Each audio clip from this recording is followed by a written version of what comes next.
So yesterday was the 17th of January, the birthday of rally legend Richard Burns, who, had he lived, would have been celebrating his 52nd birthday. While known for his epic rally simulation Richard Burns Rally, which will turn 20 next year, Burns is also to date the only English driver to win the FIA World Rally Championship, but he and Colin McRae are the only British winners of that championship. But then I've probably kicked off everybody north of Hadrian's Wall by suggesting that. Either way, 2001 was probably the best rally season of my lifetime, because you had absolutely no idea who was going to win. The reason I say that is because the level of consistency from the top drivers was at a low point, and this was a season full of drivers that had become household names for motorsport fans. On the entry list was Carlos Sainz, Tommy Mäkinen, Didier Auriol, Stig Blomqvist, Juha Kankkunen, Marcus Gronholm, Petter Solberg, McRae and Burns, to name quite literally 9. None of those big names could string it together, and it was McRae who had it worse than the opening Monte Carlo rally. And there's actually a funny story here. McRae had spun at one of the many hairpins on the rally and broken his throttle linkage or something to that effect. Mäkinen overtook the stricken Ford Focus while McRae and Nicky Grist were out of the car inspecting the damage, and McRae is effing and jeffing about losing time. But then the WRC's helicopter turned up to film the pair, and McRae took the toolbox out of the car and lobbed it in the direction of the helicopter, before they then figured out what the problem with the car was. So Colin says to Nicky, "Get the toolbox," and Grist says, "What toolbox? You've just thrown it over the side of a fucking mountain." Burns, McRae, Gronholm, Solberg and Auriol would all retire from that opening rally, and in the first 6 rallies of that season it seemed like Carlos Sainz, who was in a Ford Focus like McRae, was the only one being consistent. Sainz was the only one to finish all of the rallies between Monte Carlo and Cyprus, while Burns and McRae suffered at the start. Mäkinen and Rovanperä are the only two doing any winning, but then McRae would string 3 wins in a row at Argentina, Cyprus and Greece. So by the end of that 2001 Acropolis rally, the 7th round of the season, the points were McRae and Mäkinen tied on 30 points, Sainz third on 26, Burns far back on 15 and Rovanperä on 14. Burnsy would then retire at the Safari Rally, come second in Finland to Gronholm and win the New Zealand Rally ahead of McRae. Gronholm, who was the reigning champion for the year, had only finished 2 rallies by the end of the Finnish rally, his Peugeot not really wanting to play ball that year.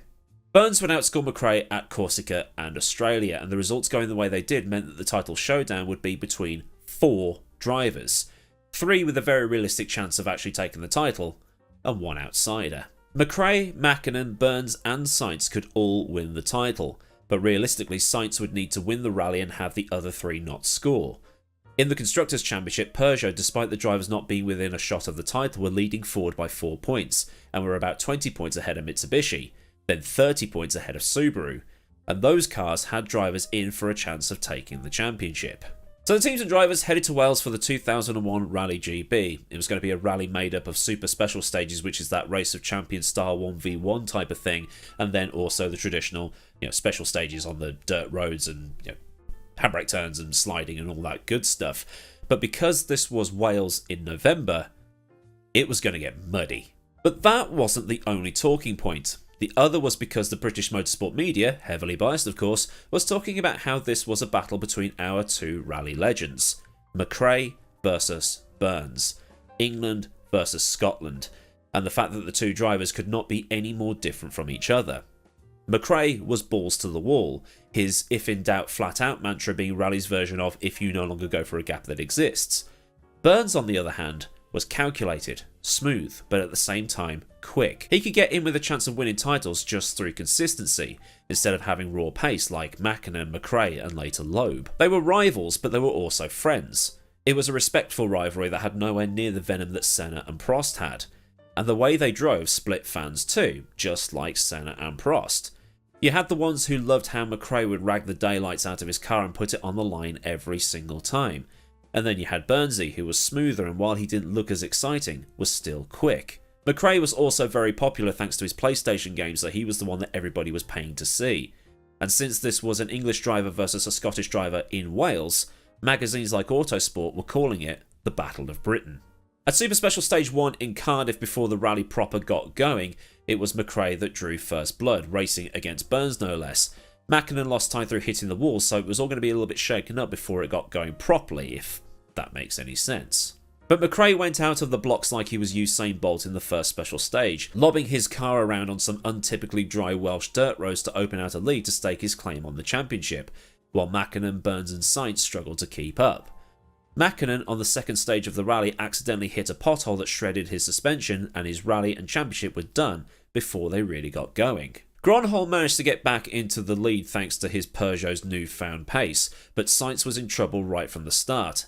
He picked up a puncture that absolutely shredded the rim and did all sorts of damage to the car and even damaged the brake discs, so for a little while before he could get to the next service point, he was driving around using just 3 of his 4 brakes. But then on stage 4, disaster for McRae. Now McRae was in doubt, so he was driving flat out. And while driving at 100%, he misheard one of Grist's calls to cut a corner. Instead of cutting the left like the notes dictated, he cut the right that was just before that left and hit a rut in the grass. The car rolled, was written off, and that was the end of the rally. Gronholm continued to pull out the gap with his Peugeot 206 running absolutely flawlessly. So with Sainz out of the picture but still running and McRae and Mackinnon done, the title was Richard's, so long as he finished in the top 3 or 4, but he was going to have to knuckle down and stay on the road, because Rovanperä was breathing down his neck the whole time. But still, at the end of day 1, it was Gronholm from Burns and Rovanperä, with Oriol way back. So Burns had some sort of a cushion to operate with. Day 2 though was muddy and foggy, but still Gronholm was the class of the field. Burns held back a bit and lost ground, but he was still in the rally, with Robert Reid guiding him through every stage, and every time he passed the crowds the air horns and flashbulbs went off. And even with backing off, he was still second quickest most of the time. Gronholm was pulling away, but Burns just needed to stay where he was, and even though he was blind in the fog, his detailed pace notes meant he was still able to drive as if it was clear. But then Ford had to retire its remaining 2 drivers. Sainz had an accident at a junction and hit 13 spectators, but thankfully nobody was seriously injured, so Ford had well and truly surrendered the constructors' title to Peugeot. In response, the FIA cancelled stages 11 and 12, but still, despite this, Gronholm was pulling away and absolutely dominating, winning 11 of the 15 stages they had participated in before the final stage of the rally. Gronholm won that final stage, but Burns did what he had to do, crossing the line at the end of the rally and finishing 3rd to take the World Rally Championship and become the first Englishman to do so, and the second British driver after Colin McRae. But since then, Britain hasn't fared so well in the WRC. The 2 Sebastians have obviously dominated, and the only thing a British driver has done of note since the 2001 season is Chris Meek's Mexico car park Gymkhana when he dropped down that embankment. It was the season nobody wanted to win. Burns was 3rd in the standings going into the rally, and with McRae stacking it and Mackinnon breaking his car, he managed to overturn that deficit. The opening few rounds of the season showed that it was up for virtually anybody to take, and the whole thing was quite bittersweet, for a number of reasons. Firstly, it was Burns' last race at Subaru. He was off to Peugeot for 2002 and had to buy himself out of his contract for a lot of money, apparently. In that 2002 season, he was unable to compete with Gronholm, who would take the championship back. But for 2003, he looked like he could win the championship despite not winning a single rally. But then he blacked out while driving between 2 stages and afterwards was diagnosed with a brain tumour. But on the 25th of November 2005, exactly 4 years to the day after his triumph in Wales, Richard Burns passed away, and it was news that hit me pretty hard. I haven't watched rally since. I genuinely mean it. I haven't watched rally since. And I know I've told this story before, but I can tell you exactly where I was when I read the news. Because this was pre-social media, the internet wasn't at the level it is now, and well, we certainly didn't have any smartphones at this point. I was with my dad in a place called Spalding, which is a market town not too far from where I grew up, and we were in this department store. And every single one of the TVs, which was the 32-inch CRT TVs that were the weight and size of an Austin Mini, were all tuned to BBC News 24. It's now called the BBC News Channel. And that little ticker it had at the bottom just said, quite simply, Richard Burns, the first English winner of the World Rally Championship, has died at the age of 34. That was pretty much the only note that it ever got, because that exact same day, the footballing legend George Best also died. And I think, Autosport did a bit on it. I mean, he was front page news.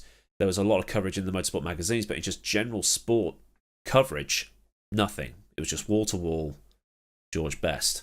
And I absolutely mean it. And I mentioned this in the Ken Block video I did a couple of weeks ago. I 100% mean it when I say, give me your car keys, I'll take you to that spot right now. But like I said, the 2001 rally season was one of those seasons where you never knew who was going to win. It had everything, and with McRae and Mäkinen out early, it meant the last guy had to keep it on the road and keep the car where it needed to be. Not easy to do. Mud, sweat and tears. That was the 2001 Welsh Rally. So then, a somewhat sad look back at Richard Burns' World Rally Championship triumph. If this has brought up memories or taught you something new here today, then do give the video a like so I know I've done a good job. And if you want to see more stuff from the motorsport history books or anything else I do here on this channel, then do subscribe and get the bell on so you never miss out on, well, anything I do here. Massive thanks to the kind folk at Patreon for the support, and if you want to help license images or just help with some of the bill paying, you can help out by clicking the link in the description, where there's also a link to Discord and also links to my socials. Or there's super thanks down there if you just want to buy me a beer, buy me a coffee, or a sausage roll. You can do that if monthly patronage isn't for you. So until next time, I've been Millward. Have a cracking day wherever you live in the world, and I'll see you all again very, very soon for another video. Goodbye.